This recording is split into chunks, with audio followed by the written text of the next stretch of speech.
Welcome to a new season of WNL Sports Weekly. I'm Jeremy Franklin. On our first show of the school year, we'll speak with volleyball coach Bryan Snyder, women's cross country captain Kate McCreary, and football captain Will Dyson. But first, a quick look back at the weekend in Washington and Lee athletics. Both cross country teams finished first at the ODAC preview meet in Buena Vista. Max Strahler won the men's race, while the women placed 3 runners in the top 6. Men's soccer earned its second win this season against a nationally ranked opponent, defeating number 18 Ohio Wesleyan 3-1 on the road. The Generals also picked up a 1-0 victory over Worcester. Women's soccer fell 2-1 to 5th-ranked Center, but rebounded to shut out Birmingham Southern 3-0. Football overcame a 17-0 fourth-quarter deficit to win 21-17 at Sewanee. Field hockey scored a pair of home wins, downing St. Mary's and Kenyon by 3-1 score lines. And the volleyball team went 4-0 at the annual WNL Invitational, defeating Center, Averett, Southern Virginia, and St. Mary's to claim the tournament title. With me in the studio is volleyball coach Bryan Snyder. Bryan, welcome back to the show. Thanks, Jeremy. It's great to be back again. That 4-0 performance at your home invite moved your record to 7-1 on the season. What's working well for the Generals early on this year? Well, I think so far we've played very balanced on offense, and we've really been focusing on keeping our unforced errors low. That's kind of a work in progress. There have been some matches where we've done a really good job with that, other matches where we haven't.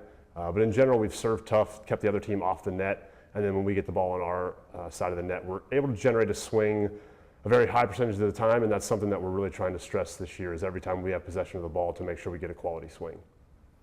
You mentioned the words offensive balance. You've got 4 different players averaging over 2 kills per set right now. How pleased have you been with the offense so far? Well, pretty pleased. I mean, it's still early, and so we're still working some things out from a timing perspective, and we're still figuring out exactly what we want to do in each of the 6 rotations, who hits what tempos best. But so far, so good. I mean, I definitely think we have more options this year than we have in the past, and we've been spreading the ball around well. I think Elena West has been doing a great job with her decision making, and we've passed the ball well, so that's allowed us to actually run a game plan rather than just set the ball where the pass allows us to. Would you say the WNL's depth has improved across the board this year? Yeah, absolutely. I think we're deeper at every position than we have been. I think I said this in the season preview, since at least 2013 and probably even before then. And I think the biggest area that's helping is in practice. We are able to compete at a much higher level on a daily basis. Last year when we would have long rallies in practice, they would typically end due to one team or the other making an error.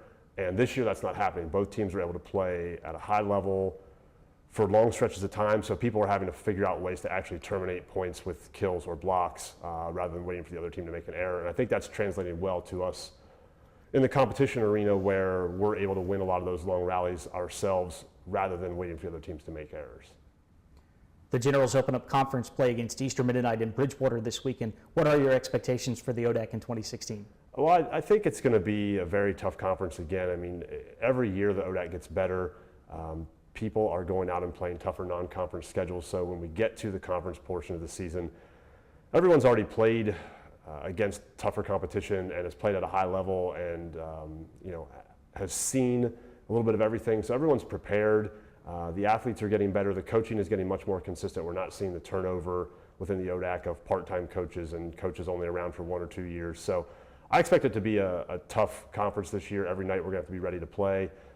This weekend, 2 road games, always tough to go on the road back to back. So we need to make sure that we continue to work hard to get better, bring our best every night, and be ready to battle. Hopefully only 3 sets, but if we have to go 5, we'll do what we have to do. Bryan, thanks for joining us. Best of luck throughout the year. Thanks a lot, Jeremy. Joining me now is Kate McCreary, senior cross-country captain from Richmond. Kate, welcome back to the show. Thanks for having me. WNL opened the season by placing second at Dickinson this past weekend. You won the ODAC preview meet in Buena Vista. How have the Generals performed so far on the year? I think that we've had a really strong start to the year. We had a really good preseason. Everyone worked super hard this summer, came into preseason ready to go. And we have a pretty comparable team, if not better team, to what we had last year. So I think that our showings in this first 2 meets was a good confidence boost for us. And we didn't even have our full team racing at either meet. And so there's definitely people who are not running who have the opportunity to score much later on in the season. So I think we're in a really good position right now. After winning the ODAC and placing 3rd at regionals in 2015, this year's team was picked 1st in the ODAC preseason coaches poll. How are the Generals handling those higher expectations? We were so excited to be picked 1st in the season poll, and of course we'd love to have the repeat performance at ODAX this year, especially because we're hosting. So it'd be really fun. And it's great because it's so close, so hopefully we'll have some people out there to watch and cheer for us. And so I think that we're focused on ODAX right now. I mean, obviously Nationals would be a great experience for our team. It's one of our team goals, especially because we were only one spot away from making it last year. But really, we just know we can't get too far ahead of ourselves. It's going to take a lot of hard work to win ODAX again. And hopefully after that, we'll move our focus to regionals, and then hopefully after that, as a team, to nationals. This is still a very young squad. There are 5 first years and 6 sophomores. You're one of just 4 upperclassmen on the roster. How are you approaching your role as one of the team's captains? Well, I think that I am, and at least in the other captains, we're all just sort of trying to lead by example, and we really want to welcome the first years onto the team. And we have the saying on the team, like, team over everything. And so whenever we're making decisions, we want to put the team first, and just making sure that the underclassmen understand that, and they know that they can turn to us as a resource for the transition from high school to college, whether it be like through school or athletics, that we're just here for them. And I think that we're just trying to keep the team going. You've had a good start, but the goal, of course, is to be peaking in late October or early November when the postseason rolls around. Tell us about the process as you try to make that happen over the next month and a half. I think that really we just have to trust our training, trust Coach Mike to know that we're going to be peaking when we need to be peaking. And I think that if we think about our team like as a puzzle, like we have all the pieces that are necessary to get the team where we need to be. And it's just focusing on the little things such as stretching and icing and communicating with the trainers and getting enough sleep to see if we can fit all these pieces together by the end of the season and have the season that we want to have. Kate, thanks for joining us. Good luck throughout the year. Thank you so much.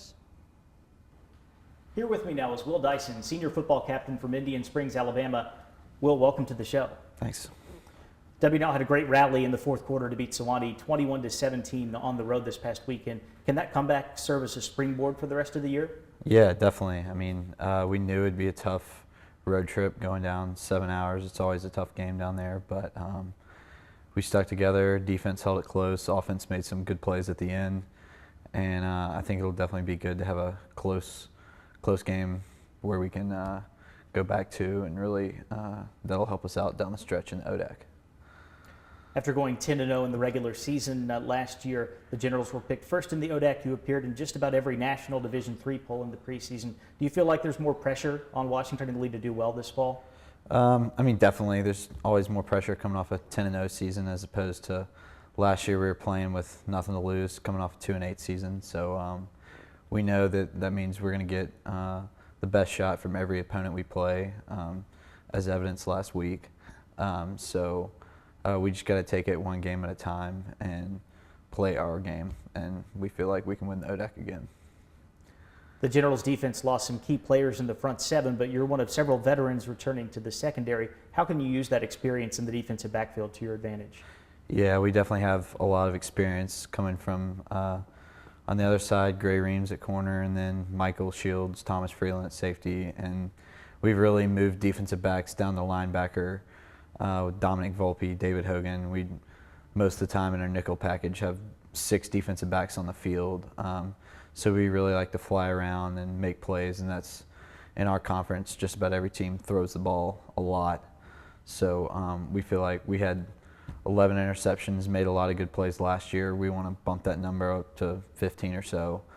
Just keep being the leaders of the defense and being able to see everything on the back half really helps us out from a veteran standpoint.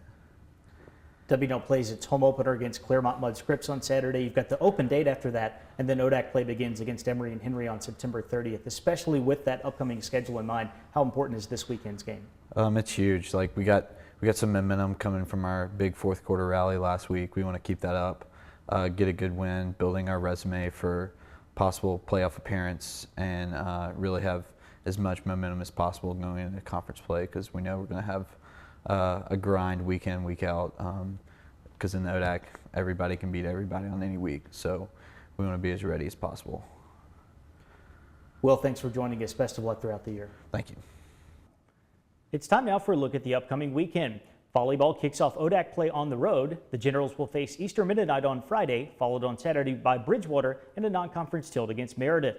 Also Saturday, field hockey continues its homestand against Sewanee. Women's soccer visits York, and men's soccer begins ODAC action by playing host to Virginia Wesleyan.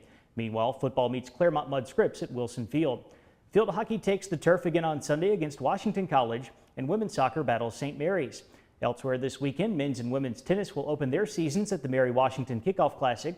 Women's golf competes in DePauw's Dan Quayle Collegiate Classic, and men's golf will take part in the NCAA Fall Preview in Florida. For WNL Sports Weekly, I'm Jeremy Franklin. Thanks for watching.